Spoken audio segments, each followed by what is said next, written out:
define your life and explain why. I'm going to go with Oasis Champagne Supernova. Oasis got me into music when I was young. Bohemian Rhapsody. Cool. Queen.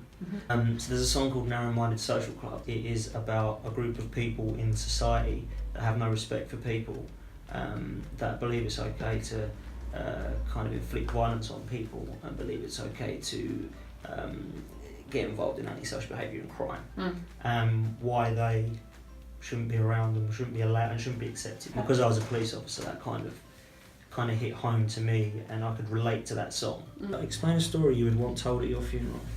When I was training as a police officer, we had to go out and do a week's community work to learn about different services that they offer. We went to go and see an old man. He sat down and he told me a story about his wife and how he'd grown old with his wife, and basically that she was just like the love of his life and all of these incredible things that she'd done throughout her life. If somebody could stand up and talk about me the way that that man spoke about his wife, I think would just be incredible. Share something you'd never try again.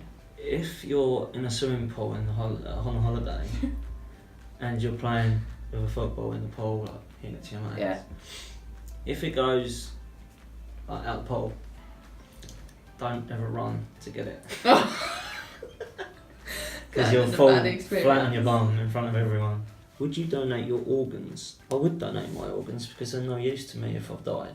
100%. So I would, 100%. So who has had a big impact on your life but doesn't know it? This is going to sound well soppy, but Bill.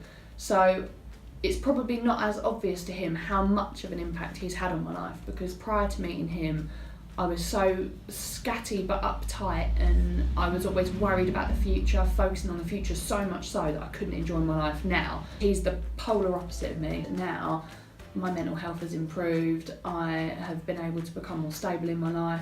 So actually, it is the man that I spend every day of my life with. Very cute. Yeah, soppy. He probably does know it, to be fair. I don't know, I don't think he thinks that much. He's so laid back, he just sits there every day and does what he does. Do you have a will? And if not, why not? I haven't got a will, which is bad really, because I'm getting on. Mum and Dad have got a will and they've given me and my sister a copy so that we're aware of what they want. And I will be having to do the same. My only problem with that is and it's not true, but when you write it, it makes you feel like I'm going to go any minute, don't it? I'm so forward planning, it's a good idea, although actually I haven't got a will. You know that your mum and dad have got one and you're written into it, or you know how that works. That conversation doesn't even happen with my family. If I said to you, oh, if your mum and dad pass away tomorrow, do they want to be buried cremated? Would you know?